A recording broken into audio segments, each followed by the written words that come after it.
Hello बच्चों, कैसे हो आप सब। बेटा हमने जर्नल ही शुरू किया हुआ था और अभी भी क्या चल रहा है हमारा जर्नल। ठीक है, मैंने क्या कहा था, ये चैप्टर बहुत लंबा है क्योंकि इस चैप्टर के अंदर 2 क्लासेस कवर होती हैं, 11th एंड 12th। क्लियर है। तो काफ़ी बच्चों ने मुझे होमवर्क सेंड कर दिया है और जिन्होंने नहीं किया है प्लीज़ करो, अदरवाइज़ अगर मुझे गुस्सा आ गया तो आपको मैं मजबूर कर दूंगा होमवर्क सेंड करने में। तो इसलिए जितने आराम से मैं कह रहा हूँ उतने आराम से पढ़ लो। ठीक है, क्योंकि ऑनलाइन क्लासेस में इस तरीके से परेशान ना ही होते हैं और ना ही परेशान करते हैं बेटा। तो होमवर्क टाइम पे सेंड किया करो क्योंकि ये तुम्हारी सबसे बेसिक क्लास है, 11th क्लास, और ये सबसे इम्पॉर्टेंट क्लास है। तो इसका होमवर्क टाइम टू टाइम होते रहना चाहिए और मुझे मिलते रहना चाहिए। अगर कोई बच्चा बीमार है या कोई भी सर्कमस्टांसेस हैं तो उस बच्चे को मुझे मैसेज करके बताना चाहिए कि सर अभी मैं बीमार हूँ, मैं अभी नहीं पढ़ सकता या सकती। तो उस हिसाब से फिर मैं उसके लिए सोचूंगा। ठीक है। तो आज का जो टॉपिक रहने वाला है हमारा वो सेम है, क्या, जर्नल एंट्रीज़। ठीक है, तो आज उस चैप्टर को आगे हम पढ़ेंगे। चलिए। तो बेटा आज का जो लेक्चर है उसमें हमें थोड़ा सा पिछला रिवाइज़ करना है क्योंकि मुझे पता है ये वाला कॉन्सेप्ट काफ़ी बच्चों के माइंड से निकल चुका है। तो इसको दोबारा रिवाइज़ करते हैं। तो पहला जो कॉन्सेप्ट है वो क्या है, outstanding expenses, expenses due but not paid. मैंने समझाया था कि आउटस्टैंडिंग का एक्सपेंसेस का मतलब ये होता है कि आपने सर्विसेज ले ली, आपने काम करवा लिया लेकिन उसके पैसे अभी तक नहीं दिए, तो आपके पैसे आपके ऊपर ड्यू है, पैसे अभी देने हैं। तो इस केस में क्या होता है, ये जो आउटस्टैंडिंग एक्सपेंसेस होती हैं ये हमारे लिए एक लायबिलिटी होती हैं क्योंकि अभी हमने पैसा देना होता है।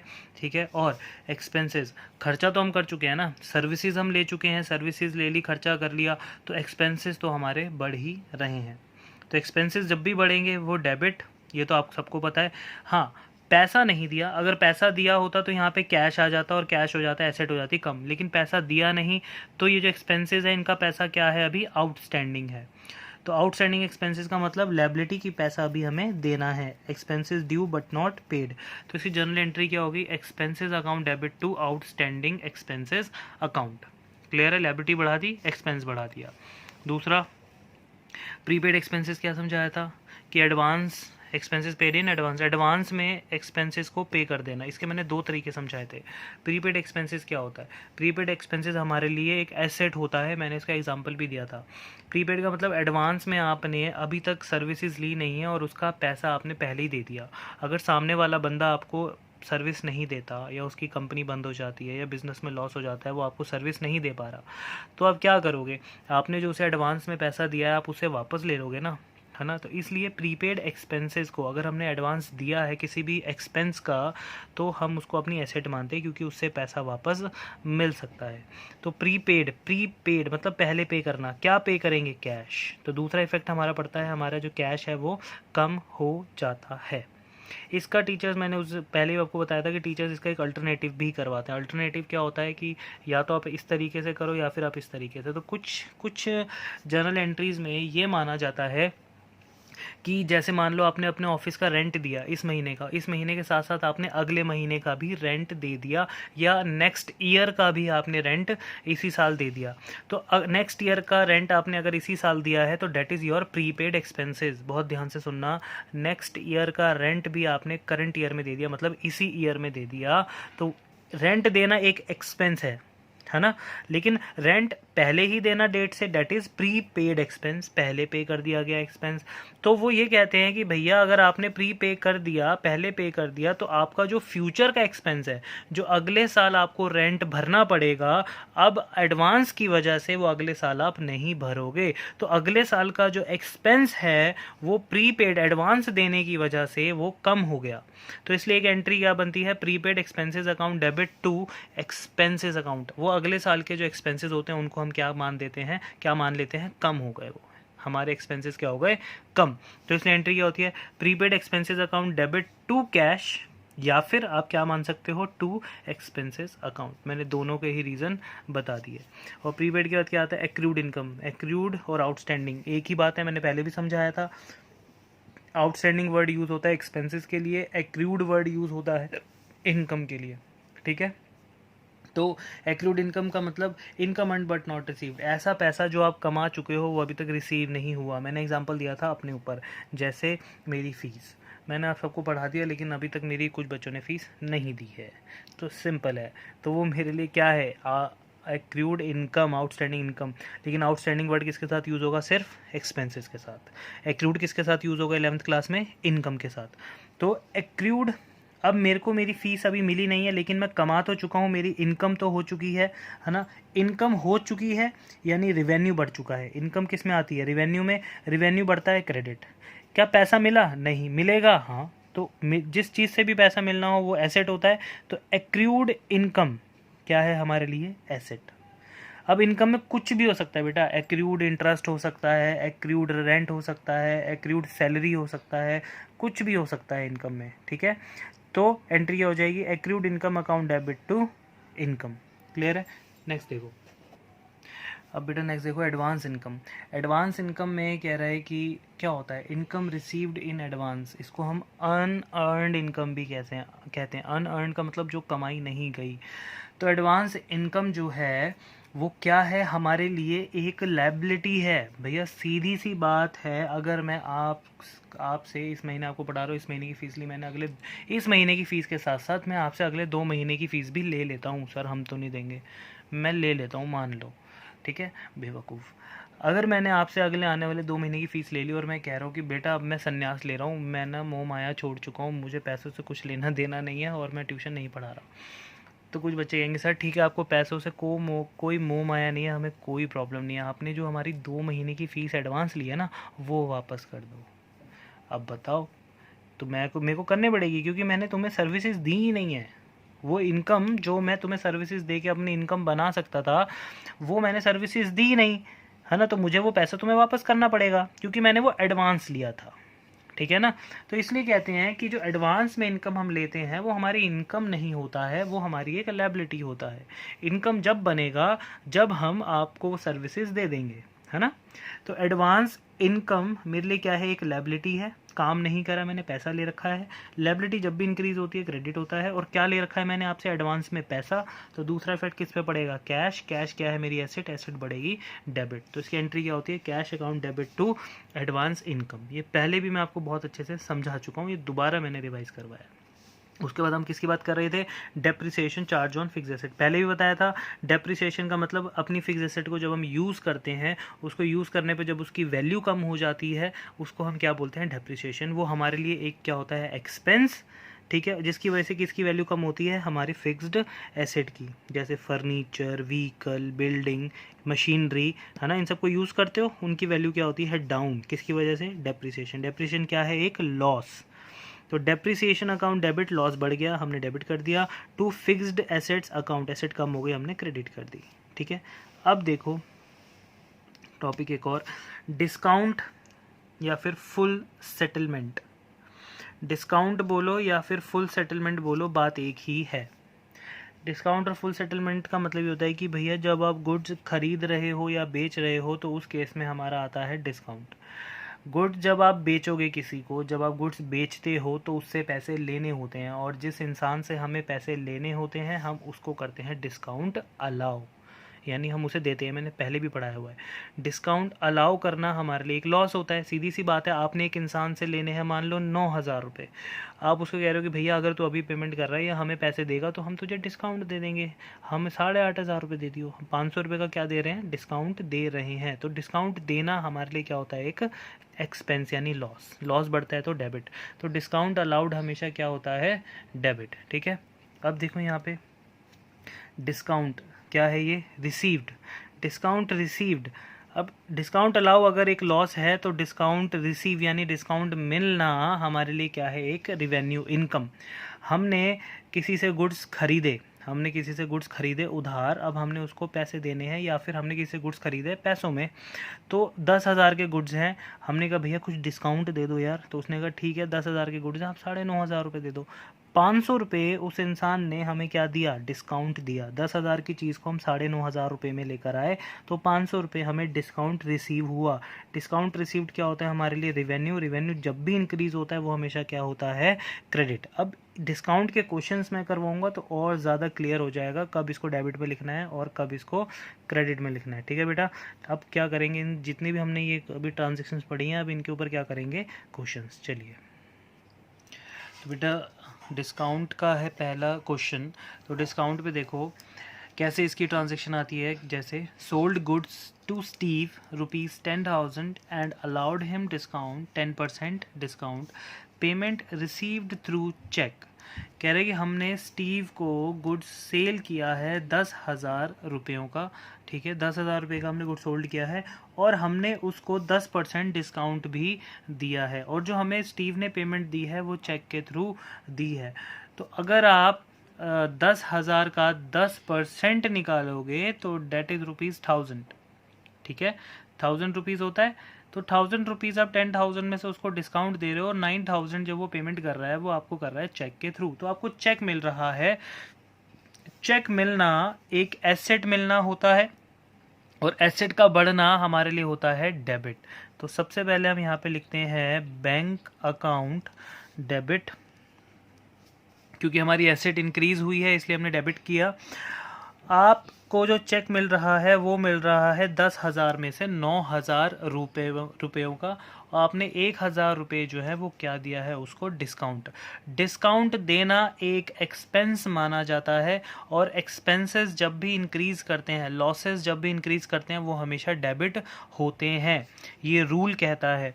तो यहाँ पे आप क्या लिखोगे, डिस्काउंट अलाउड अकाउंट डेबिट। कितने का डिस्काउंट दिया उसने, 1000 रुपीज़ का, ठीक है। और ये सब पैसा जो आपको मिल रहा है और आप जो डिस्काउंट दे रहे हो ये किस वजह से दे रहे हो, गुड्स बेचने की वजह से, तो आपकी इनकम भी बढ़ रही है, that is to sales account ₹10,000। आपने 10,000 की सेल की जिसमें से आपने 9,000 रुपये आपको चेक मिला और 1,000 रुपये आपने दे दिया डिस्काउंट, ठीक है। तो ये थी इसकी एंट्री डिस्काउंट अलाउड की। सेल क्या होती है, हमारा रिवेन्यू, रिवेन्यू बढ़ता है तो हम क्या करते हैं, क्रेडिट। तो इस रिवेन्यू के बदले में, इस इनकम के बदले में हमें कितना पैसा मिला, मिलना चाहिए था 10, मिला 9, 1,000 हमने क्या दे दिया, डिस्काउंट। क्लियर है बात। नेक्स्ट पढ़ो, purchase goods from Amy for ₹20,000 by cheque received 10% discount. हमने गुड्स खरीदा है एमी से 20,000 रुपीज़ का, और हम पेमेंट कर रहे हैं चेक से, और हमें कितना डिस्काउंट रिसीव्ड हो रहा है, 10% डिस्काउंट रिसीव हो रहा है। 20,000 का 10% होता है 2,000 रुपीज़, यानी कि हम जब 20,000 का गुड्स परचेज करके ला रहे हैं, हम जो 20,000 रुपयों का गुड्स परचेज करके ला रहे हैं उस पे हमें 2,000 का डिस्काउंट मिला है, यानी कि हमारी जेब से जो पैसा खर्च हो रहा है वो सिर्फ 20,000 की जगह 18,000 रुपये हो रहा है। तो हमें कितने का फ़ायदा हो रहा है, 2,000 का, है ना। तो देखो यहाँ पे लिखेंगे कैसे, परचेजेस, जब हम गुड्स खरीदते हैं तो हम परचेज करना एक हमारे लिए एक्सपेंस माना जाता है, तो हम एंट्री करते हैं purchases account debit. Purchases account debit, कितने का गुड्स खरीदने गए हम, 20,000 रुपयों का। अब उसमें से हमने 20,000 रुपयों में से उनको चेक से पेमेंट की, यानी कि टू बैंक अकाउंट हमने सिर्फ उनको चेक से पेमेंट की है 18,000 रुपये, बाकी उन्होंने हमें 2,000 रुपये क्या दे दिया, तो to discount received, discount received account, कितना डिस्काउंट रिसीव्ड हुआ हमें, 2,000 रुपये। तो हमने जो गुड्स खरीदा उसकी वर्थ थी 20,000 रुपये। 20,000 रुपये के गुड्स को हम कितने में लेकर आ गए, 18,000 रुपयों में, और हमें कितने रुपए का फ़ायदा हुआ, 2,000 रुपये का। तो डिस्काउंट रिसीव्ड जो होता है वो हमारे लिए एक रिवेन्यू है। रिवेन्यू जब भी बढ़ता है क्रेडिट करते हैं। हमने बैंक से 18,000 रुपये दिए गुड्स खरीदने के, तो वो हमारी एसेट्स को कम करता है। हमने गुड्स खरीदे हैं, गुड्स खरीदना एक एक्सपेंस माना जाता है, एक्सपेंस बढ़ता है तो डेबिट। क्लियर है ये दो एंट्रीज। अब नेक्स्ट देखो, बहुत इंपॉर्टेंट एंट्री है। इससे पहले मैं आपको एक कॉन्सेप्ट समझा देता हूँ, बहुत ध्यान से सुनना। होता क्या है बेटा, जब भी हम कोई भी एसेट परचेज करते हैं, जब भी हम कोई भी एसेट परचेज करते हैं, फिक्स एसेट्स जैसे बिल्डिंग हो गया, फर्नीचर हो गया, लैंड हो गया, कोई भी हम फिक्स एसेट परचेज कर रहे हैं, तो परचेज करते वक्त और उस एसेट को जिसको हमने अभी अभी ख़रीदा है, चाहे वो न्यू एसेट हो चाहे वो सेकंड हैंड एसेट हो, अगर हम उसको खरीद रहे हैं हमारे लिए तो वो न्यू मानी जाएगी। और न्यू एसेट को खरीदते वक्त उस पे जितने भी खर्चे होते हैं, यानी कि न्यू एसेट जब आप खरीदते हो और उसको यूज़ करने से पहले, अभी आपने उसको यूज़ नहीं किया, उसको यूज़ करने से पहले उसके ऊपर जितने भी खर्चे होंगे वो सारे के सारे उसी एसेट की कॉस्ट को बढ़ा देंगे। जैसे एक एग्जांपल लेते हैं अच्छा सा, आपने परचेज़ किया एक एयर कंडीशनर परचेज़ किया, एसी परचेज़ किया, उसकी कॉस्ट थी 25,000 रुपये, ठीक है। 25,000 रुपये का एसी आप लेकर आ गए। अब घर पे जब वो लाए तो उसकी फिटिंग करवानी थी, इंस्टॉलेशन बोलते हैं उसको। तो उसकी इंस्टॉलेशन आपने करवाई तो उसके ऊपर आ गया खर्चा 5,000 रुपयों का। अब आप खुद सोचो, आपने एसी जो लिया 25 का लिया, 5,000 रुपये उसकी इंस्टॉलेशन पे लगा दिया, तो क्या आपका एसी स्टिल 25,000 का है या फिर 30,000 का है? आपका एसी जो है, अब आपकी जो एसेट की वर्थ है वो है ₹30,000। ये याद रखना। आपने एसेट को यूज़ करने से पहले जितना भी खर्चा किया है उसके ऊपर वो उसकी कॉस्ट में ऐड होता रहता है। इवन के एसी जब आया इंस्टॉलेशन पे तो 5,000 लगा ही लगा, 500 रुपये उसको लाने के भी चार्जेस लगे, तो 500 जब वो उसकी कॉस्ट में ऐड होते ही उसकी कॉस्ट को बढ़ा देते हैं। जैसे पहले 25,000 था, 5,000 आपका और लगा, 30,000 हो गया, 500 लगा उसको लाने के चार्जेस, 500 रुपीज़ रिक्शे वाले ने ले लिए उसको लाने के लिए, उसको एसी को ऊपर रखने के लिए, मान लो, ठीक है। तो 500 लिए ट्रांसपोर्टेशन, तो हमारी एसी की जो कॉस्ट है 25,000 प्लस 5,000 प्लस 500, तो हमारे एसी की जो टोटल कॉस्ट है वो हो गई 30,500 रुपीज़।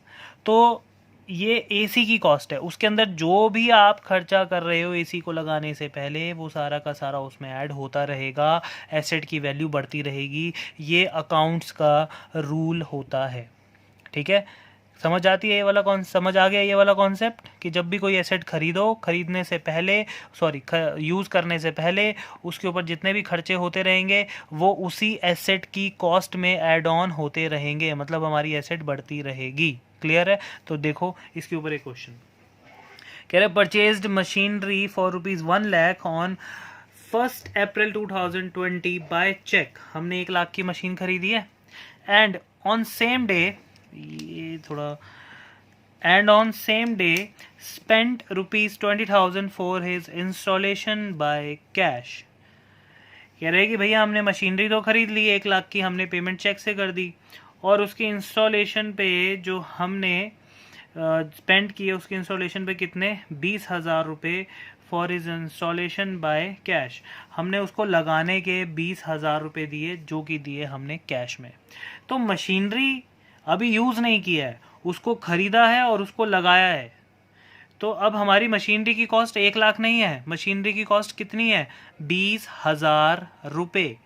भैया एसेट खरीदो और यूज़ करने से पहले, खरीदते वक्त और यूज़ करने से पहले ये जो इन दोनों के बीच में डिफरेंस है, इस डिफरेंस में जितना भी खर्चा होगा वो उस एसेट की कॉस्ट में ऐड होता रहेगा। तो इसकी एंट्री देखो, तो हमारी यहाँ पे मशीनरी अकाउंट हम करते हैं डेबिट। मशीनरी हम खरीद रहे हैं तो हमारी जो एसेट है वो इंक्रीज़ हो रही है और एसेट जब भी इंक्रीज़ होती है वो हमेशा होती है डेबिट। तो मशीनरी अकाउंट डेबिट, तो ये आपको नहीं लिखना है, ये बस मैं आपको समझाने के लिए लिखवा रहा हूँ ये ब्रैकेट में, ठीक है। तो 1 लाख रुपए तो मशीनरी की वैल्यू थी, प्लस उसमें इंस्टॉलेशन कितना हुआ 20,000 रुपये का। अभी हमने मशीनरी को यूज़ नहीं किया है, अभी सिर्फ उसको लगाने का खर्चा आया है, तो ये खर्चा भी किस में ऐड हो जाएगा मशीन में। तो अब हमारी जो मशीन है वो 1 लाख की नहीं है, वो है 1,20,000 रुपयों की। टू, हमने एक तो दिया है cheque to bank account, 1 lakh रुपए का तो हमने चेक दिया है। चेक देने से हमारी जो एसेट है वो डाउन हो जाती है और रूल क्या कहता है, एसेट जब भी कम होती है वो हमेशा क्रेडिट होती है। और 20,000 रुपये की जो इंस्टॉलेशन है वो हम किस में दे रहे हैं, कैश में। तो टू कैश अकाउंट कितना 20,000 रुपये। ये भी क्या हो गया हमारी asset down.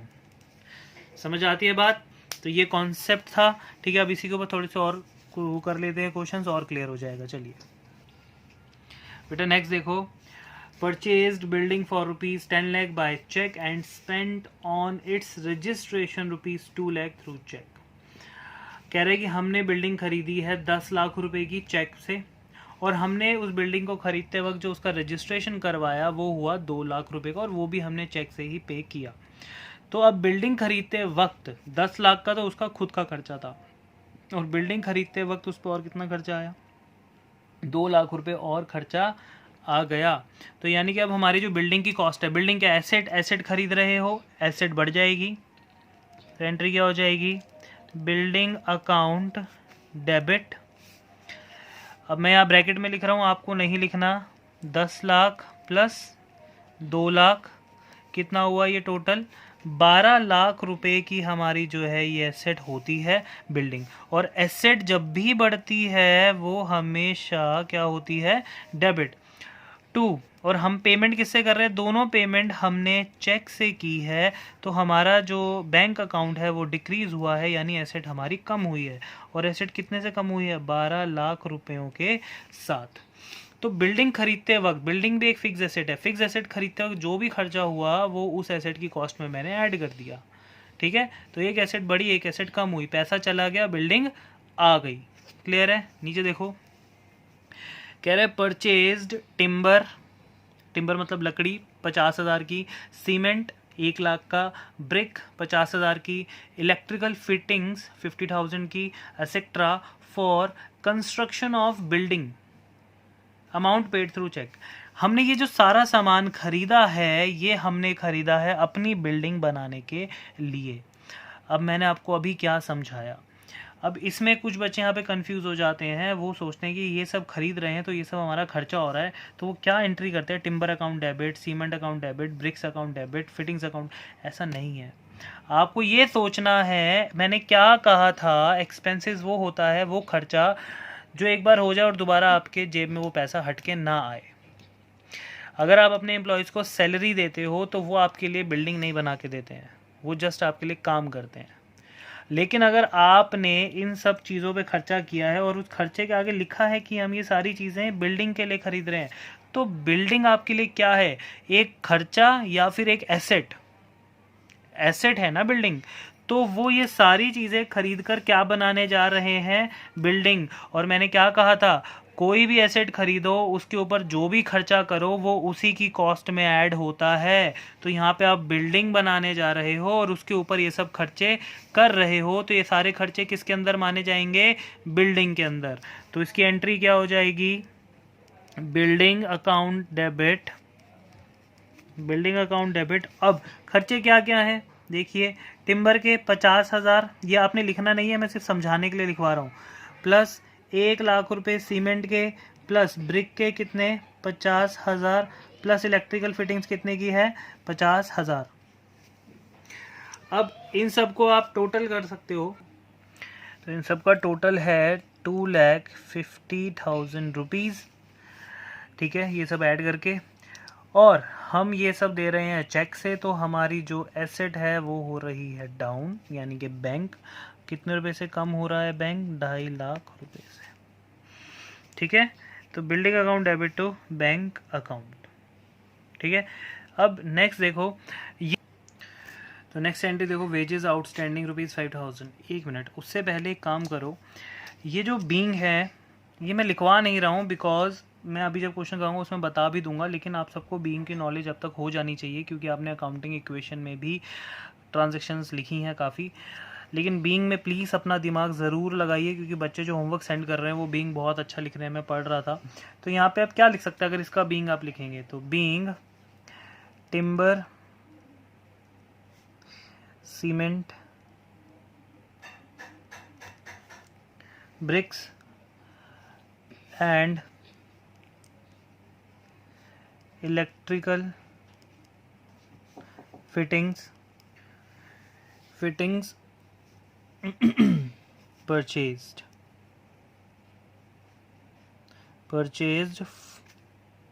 for construction of building. ये मैं शॉर्ट फॉर्म में लिख रहा हूँ, आपको नहीं लिखना है क्योंकि आपके पास जगह होगी, मेरे पास जगह ख़त्म हो चुकी है तो नीचे लिखना था, तो ये मैंने शॉर्ट फॉर्म में लिखा, आप नहीं लिखेंगे, आप इसे कंप्लीट लिखेंगे। तो इस तरीके से बीइंग लिखते हैं। आप यहाँ पे भी लिख सकते हैं being building purchased and registration charges paid, बस ऐसे, ठीक है। तो जो ऊपर हो रहा है ट्रांजैक्शन में वही आपको बीइंग में लिखना होता है, थोड़ा अपनी लैंग्वेज में समझा कर, ठीक है। नेक्स्ट एंट्री देखो, wages outstanding ₹5000, wages outstanding. Outstanding wages मैंने पहले ही कहा था, outstanding expenses. Outstanding word expenses के साथ यूज़ करते हैं हम किस में, 11th क्लास में। तो आउटस्टैंडिंग एक्सपेंसेस है मतलब कि हमने सर्विसेज ले ली हैं लेकिन अभी तक पैसा नहीं दिया। वेजेस जो होता है ना बेटा, दो चीज़ें होती है, सैलरीज एंड वेजेस। सैलरीज पे होती हैं किनको, जो ऑफिस में एम्प्लॉयज़ काम करते हैं उनको जो हम देते हैं वो सैलरीज होता है, और जो लेबर काम करती है फैक्ट्री वगैरह में उनको हम देते हैं वेजेस, उनको सैलरी नहीं मिलती, यानी उन्हें मिलती है मजदूरी। मजदूर को क्या मिलती है, मजदूरी, ठीक है। और कर्मचारी यानी कि एम्प्लॉयज़ को क्या मिलती है, वेतन यानी सैलरी। अब यहाँ पे आप मजदूरी दे रहे हो, वेजेस दे रहे हो 5,000 रुपये का, सॉरी नहीं दिया अभी तक, आपने उन लेबर से काम करवा लिया लेकिन आपने उन्हें अभी तक पैसे दिए नहीं, आपको देने हैं क्योंकि बिजनेस का खर्चा है, देना तो है, तो एक्सपेंस तो हुआ, आज नहीं दोगे कल देना पड़ेगा, तो एक्सपेंस तो है भाई। वेजेस अकाउंट को आप डेबिट करोगे क्योंकि आपने अपना जो एक्सपेंस है वो बढ़ा लिया है, खर्चा बढ़ा लिया है, लेकिन अभी तक पैसा नहीं गया आपके पास से, एसेट कम नहीं हुई। लेकिन अगर एसेट कम नहीं हुई तो आपका जो लायबिलिटी है वो ज़रूर इंक्रीज़ हो गया, क्योंकि आपने पैसे नहीं दिए। इट डजेंट मीन कि आप फ्यूचर में भी नहीं दोगे, तो आउटस्टैंडिंग वेजेस आपको देने ही पड़ेंगे फ्यूचर में, तो लायबिलिटी आपकी इंक्रीज़ हो चुकी है। अब यहाँ पे अगर चाहो तो बीइंग क्या लिख सकते हो, being wages outstanding. Short forms use नहीं करने 11th क्लास में 1% भी अकाउंटेंसी के अंदर। अब नेक्स्ट देखो, अच्छा बीइंग का ये है कि मैं जब PDF सेंड करूँगा उसमें भेज दूँगा बीइंग लिख कर, बट मेरे हिसाब से आपको कुछ समझ आ जाना चाहिए, बट कोई बात नहीं मैं लिख दूँगा। Rent paid ₹50,000 relates to next year. कह रहा हमने 50,000 रुपये का रेंट दे दिया लेकिन वो रिलेट करता था अगले साल से, यानी कि वो रेंट इस साल का नहीं था जो हमने पे किया, वो अगले साल का था। रिलेट्स, वो अगले साल से ताल्लुक़ रखता था, यानी कि हमने अगले साल का रेंट इस साल दे दिया। रेंट देना एक एक्सपेंस है लेकिन रेंट एडवांस में देना एक प्री पेड एक्सपेंस है। रेंट कोई भी एक्सपेंस एडवांस में देना हमारे लिए प्रीपेड होता है, तो यहाँ पे हमने रेंट अगर एडवांस में दिया तो वो प्रीपेड रेंट हो गया। अब हमारा जो ऑनर है वो अगले साल हमें बोले कि भैया खाली कर दो, मैं रेंट पे नहीं दूंगा आपको, तो हम क्या बोलेंगे, ठीक है हम खाली कर देते हैं, लेकिन हमने जो आपको एडवांस में रेंट दिया है वो तो वापस कर दो, है ना। तो प्रीपेड रेंट हमारे लिए बनता है एक एसेट, क्योंकि उससे हमें पैसे मिल सकते हैं। तो prepaid rent account debit to, ये मैंने अपनी एसेट को बढ़ाया, ठीक है, टू रेंट अकाउंट। मेरा अगले साल का जो खर्चा है वो मैंने ख़त्म कर दिया, तो मेरा जो अगले साल का एक्सपेंस होना है रेंट का अब वो नहीं होगा, तो मैंने अपने अगले साल के खर्चे क्या कर लिए, ख़त्म कर लिए। और क्या लिख सकते हैं यहाँ पे, टू कैश अकाउंट। एसेट भी कम हो सकती है, इन दोनों में से कुछ भी लिख सकते हो आप। सर आपने यहाँ पे कैश लिखा है, बैंक क्यों नहीं लिखा, ऊपर बताया है कि पेमेंट चेक से है या कैश में है, कुछ बोला है नहीं ना, तो आप कुछ भी लिख सकते हो, कैश भी लिख सकते हो और बैंक भी लिख सकते हो, वो आपकी मर्जी। तो यहाँ पर रेंट जो था वो कितना था, 50,000, 50,000 और कैश में भी 50,000, ठीक है, ये आपकी मर्जी, आप कुछ भी लिख सकते हो। तो यहाँ पे फिर आप हम क्या लिखेंगे, बीइंग, ठीक है, being rent paid in advance. अब नेक्स्ट बेटा नेक्स्ट क्वेश्चन देखो, कह रहा है salaries paid ₹1 lakh out of which, कह रहा है हमने सैलरीज पे कर दी, पेड मतलब पे हो चुकी हैं, 1 लाख रुपए पे हो चुकी हैं, आउट ऑफ विच जिसमें से 40,000 रुपये जो है relates to next year. 1 lakh की सैलरी को 2 हिस्सों में बांट दिया। 1 लाख की सैलरी जो इस साल पे हुई उसमें से 60,000 अलग कर दो, 40,000 अलग कर दो, और 40,000 की कहानी कुछ इस तरह से बयां हो रही है कि ये जो 40,000 रुपये है ये एडवांस है। मतलब ये एडवांस मतलब प्रीपेड। ये क्या है? प्रीपेड। कैसे सर? 40,000, 1 लाख में से 40,000 रुपये अगले साल की सैलरी है। हमने इम्प्लॉयज़ को सैलरी देनी थी 1 लाख, जिसमें से हमने 60,000 तो इसी साल का खर्चा था, 40,000 रुपये भैया अगले साल का था, वो भी हमने इसी साल दे दिया। ठीक है, तो इसको लिखेंगे कैसे? पहले सैलरीज अकाउंट डेबिट, जो इस साल का खर्चा है, जो मेरे इस साल का खर्चा है, सैलरीज अकाउंट डेबिट वो है 60,000 रुपये। और जो अगले साल का खर्चा था, जो अगले साल की सैलरीज थी, जो इसी साल पे कर दी मैंने, अगले साल की जो सैलरीज थी वो भी मैंने इसी साल पे कर दी, तो उसको मैं क्या बोलूँगा? Prepaid salaries account debit. कितना? 40,000 रुपये। ये मैंने क्या बढ़ा लिया? अपनी एसेट। 2, अब यहाँ पे 2 क्या लिखोगे? Cash account. तो 2 कैश अकाउंट। अगर यहाँ पे चेक लिखा होता तो मैं यहाँ बैंक लिख सकता था, अभी भी मैं यहाँ पे बैंक लिख सकता हूँ, क्योंकि क्वेश्चन में ये नहीं बताया कि ये पे किससे हो रहा है, कैश में हो रहा है या फिर चेक से हो रहा है। तो आप कैश और बैंक दोनों में से कोई भी एक लिख सकते हो। अगर कुछ मेंशन नहीं है तो आपका एग्जामिनर क्वेश्चन कभी भी गलत नहीं कर सकता। अगर स्पेशली लिखा है उसने कैश में पे किया है तो आएगा कैश, स्पेशली लिखा है कि चेक से पे किया है तो आएगा बैंक, अदरवाइज कुछ भी आ सकता है, कैश और बैंक दोनों में से कोई एक। तो यहाँ पे आप कैश लिखोगे 1 लाख रुपए, जो कि बिल्कुल परफेक्ट है। ठीक है, कुछ बच्चे यहाँ पे मुझसे सवाल पूछ सकते हैं इस एंट्री में, इसमें और क्या हो सकता था, ये मैं आपके ऊपर छोड़ रहा हूँ। दिमाग लगाना और फिर मुझे बताना इस एंट्री में और क्या हो सकता था। ठीक है, और दिमाग नहीं लगा पाए तो आपके पास व्हाट्सएप है, फिर आप मेरे से पूछोगे, मैं अभी नहीं बता रहा, ये मैं आप पे छोड़ रहा हूँ कि इस एंट्री में और हम क्या कर सकते थे इस क्रेडिट साइड में। ठीक है, तो अब पढ़ते हैं अपना नेक्स्ट क्वेश्चन।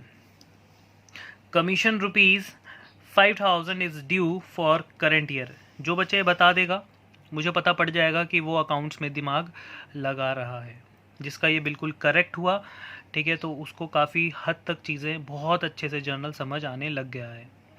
ठीक है, जिसको नहीं आया फिर मैं उसको समझाऊंगा, उसको भी वो चीज़ें और ज़्यादा क्लियर होंगी फ्यूचर में और अच्छे से, क्योंकि हमें हर एक कॉन्सेप्ट को समझ के चलना है। मैं यहाँ पे कुछ भी नहीं रटवा रहा, रटवाने वाले टीचर्स रटवा देते हैं एंट्रीज़ को। मैं भी यहाँ पे 25 एंट्रीज़ इंपॉर्टेंट लिख के ये बोल दूँ कि बेटा ये इंपॉर्टेंट एंट्रीज़ है 25, इससे बाहर पेपर में नहीं आएगा, बट ऐसी चीज़ें मैं नहीं करता हूँ, क्योंकि मुझे मतलब है कि आपको अकाउंट्स का ABCD हर एक लॉजिक के साथ आना चाहिए, ताकि कल को कोई आपसे क्यों और किस लिए पूछे तो आपके पास जवाब हो।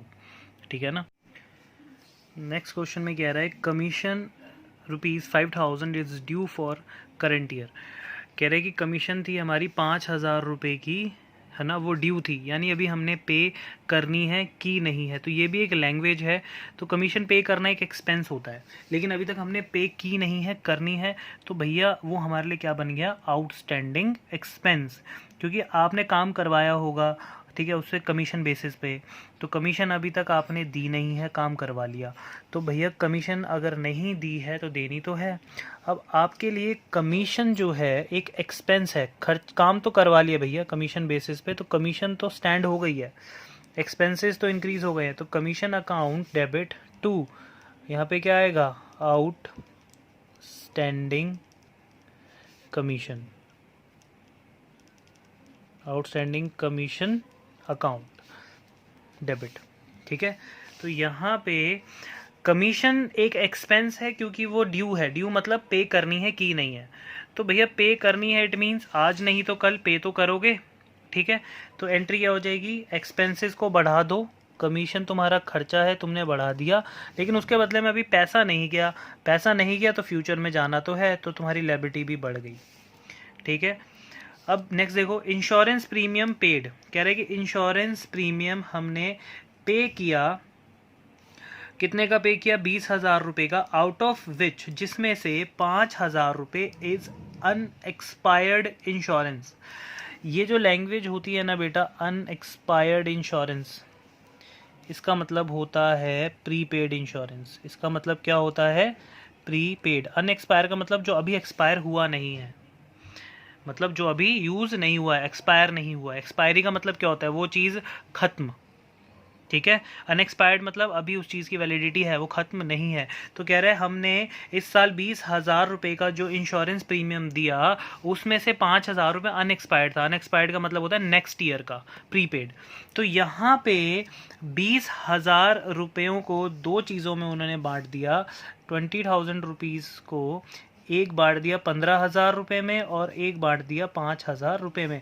तो 15,000 रुपये तो हमारा करंट ईयर का ही एक्सपेंस था, इस साल का इंश्योरेंस प्रीमियम था, और 5,000 रुपये जो उसने बांटा, वो बांटा किसका, प्रीपेड, यानी कि अगले साल का खर्चा, जो भी मैंने पीछे ऐसा एक क्वेश्चन समझाया अभी। तो इसकी एंट्री क्या करोगे आप। अच्छा, इंश्योरेंस प्रीमियम क्या होता है, अब बहुत ध्यान से सुनना ये इंश्योरेंस की कहानी। जब भी हम अपने बिजनेस का इंश्योरेंस करवाते हैं, क्यों, loss by fire, loss by theft, loss by accident, इन सब चीज़ों से बचने के लिए। ठीक है, तो कोई भी मिसहैपनिंग हो हमारे गुड्स के साथ, हमारे बिजनेस में, तो हम उसके लिए पहले ही अपने आप को सिक्योर करके इंश्योरेंस करवा देते हैं। तो इंश्योरेंस आप चाहे 5 साल का करवाओ, चाहे 10 साल का करवाओ, उसका आपको पैसा देना पड़ता है। तो एक साथ पैसे ना देकर आप हर साल या हर महीने थोड़ा थोड़ा पैसा देते हो, इंस्टॉलमेंट्स में देते हो। तो वो जो इंस्टॉलमेंट्स होती हैं, वो होती हैं, उन्हें क्या बोलते हैं हम, प्रीमियम। इंश्योरेंस करवाने का हम क्या देते हैं, हर साल थोड़ी थोड़ी इंस्टॉलमेंट में पैसा देते हैं इंश्योरेंस का, डेट इज़ कॉल्ड प्रीमियम। तो हम इंश्योरेंस का प्रीमियम भरते हैं। समझ आती है इंश्योरेंस प्रीमियम।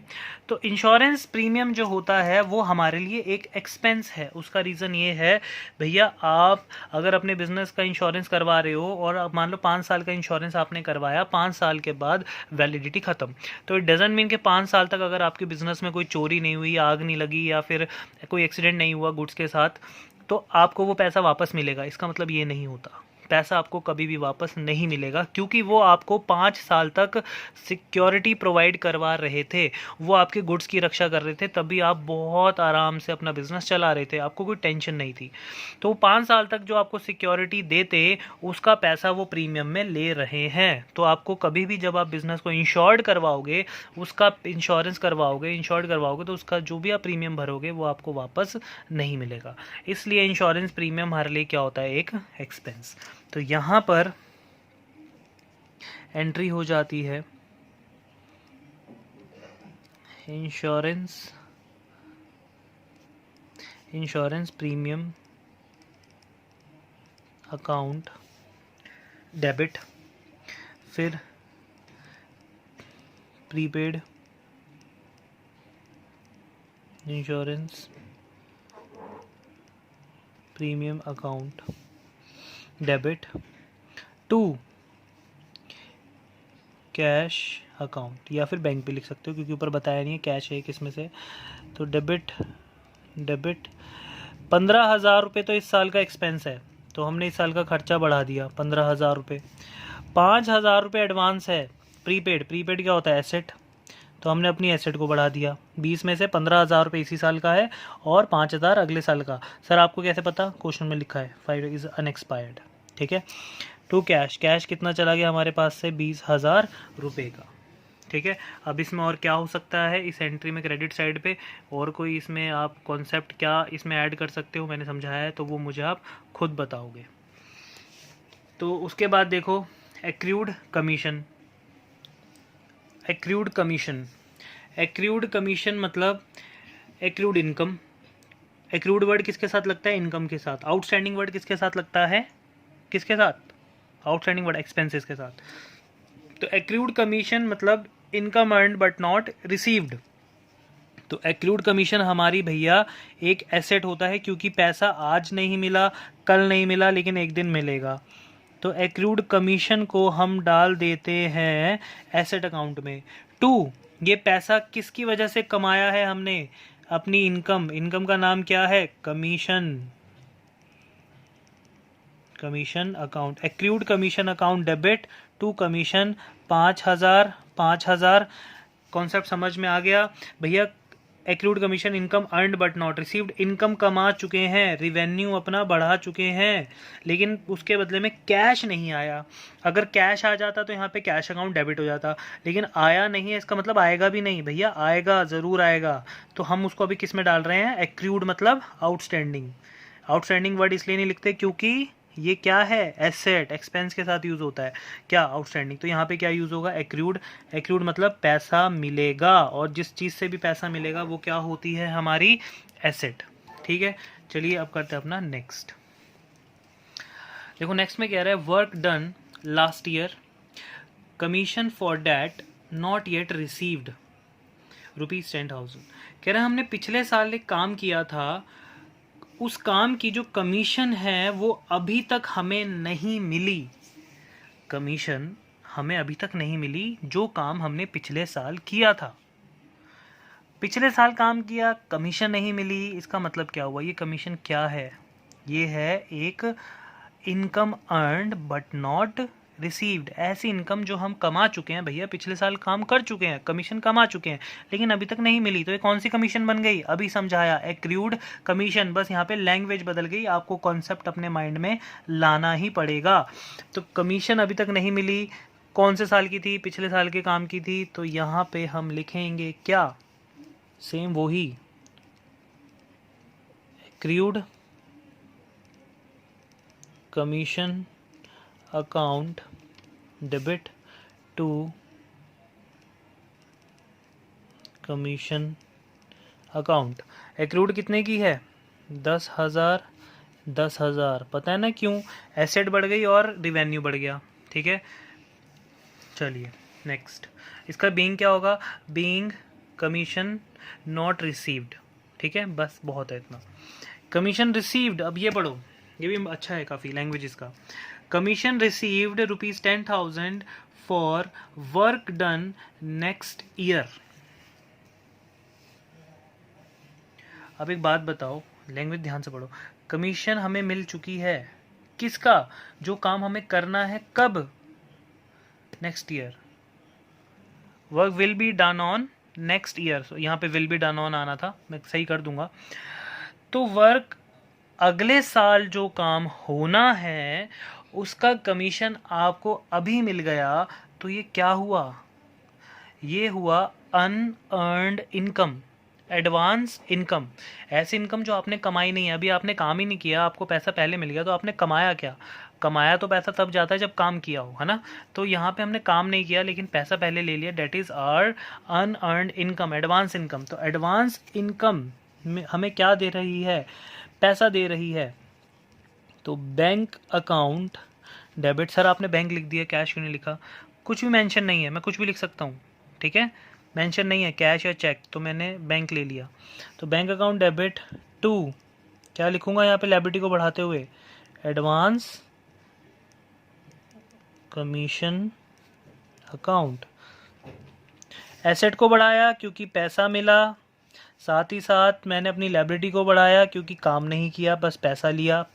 तो अगर काम नहीं करूँगा तो मुझे वो पैसा लौटाना पड़ेगा। Being commission received in advance. ठीक है बेटा, तो ये कुछ और इम्पॉर्टेंट एंट्रीज थी जो हमने सीखी आज। ठीक है, तो अभी और भी बहुत सारे कॉन्सेप्ट्स हैं इसी के जर्नल के, बहुत सारे कॉन्सेप्ट्स हैं, तो धीरे धीरे हम कवर करेंगे, ज़्यादा तेज़ नहीं जा रहे हैं क्योंकि बच्चों को समझ भी आ रहा है, काफ़ी बच्चों होमवर्क भी बहुत अच्छे से कर रहे हैं। तो बुक के क्वेश्चंस मैं करवाऊंगा, काफ़ी क्वेश्चंस मुझे भी करवाने हैं, लेकिन कब, जब मैं सारे के सारे कॉन्सेप्ट्स को एक साथ ख़त्म कर दूंगा, आपको बहुत अच्छे से समझा दूंगा, फिर हम उसके बाद आएंगे अपने बुक के क्वेश्चंस पे। जब तक जितना मुझे ठीक लगेगा मैं उस हिसाब से आपको क्वेश्चन देता रहूँगा, होमवर्क देता रहूँगा।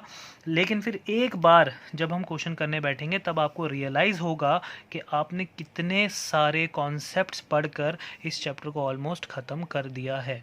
लेकिन अभी मेरे हिसाब से ये जो चैप्टर ख़त्म हुआ है वो सिर्फ अभी 40% ख़त्म हुआ है, अभी 60% ये चैप्टर बचा है। ठीक है, तो आपको इसलिए मैं इतना धीरे धीरे पढ़ा रहा हूँ ताकि आपको एक एक एंट्री आपके दिमाग में लॉजिक वाइज जाए, ताकि कल को कहीं से कोई भी एंट्री आ जाए आपको वो 5 अकाउंट्स के रूल याद रहें और उन 5 अकाउंट्स के अंदर ही आप उन बातों को सोचें। जिस बच्चे को ये करना आ गया तो ये समझ लो कि उसके लिए अकाउंटेंसी इतनी आसान है।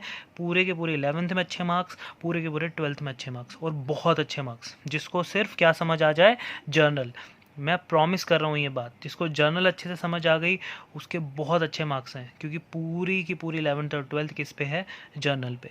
तो सारा फोकस किस पे करें, अपना जर्नल एंट्रीज़ में। ठीक है बेटा, तो आज का लेक्चर यहीं ख़त्म करते हैं। ठीक है, till then bye bye, take care.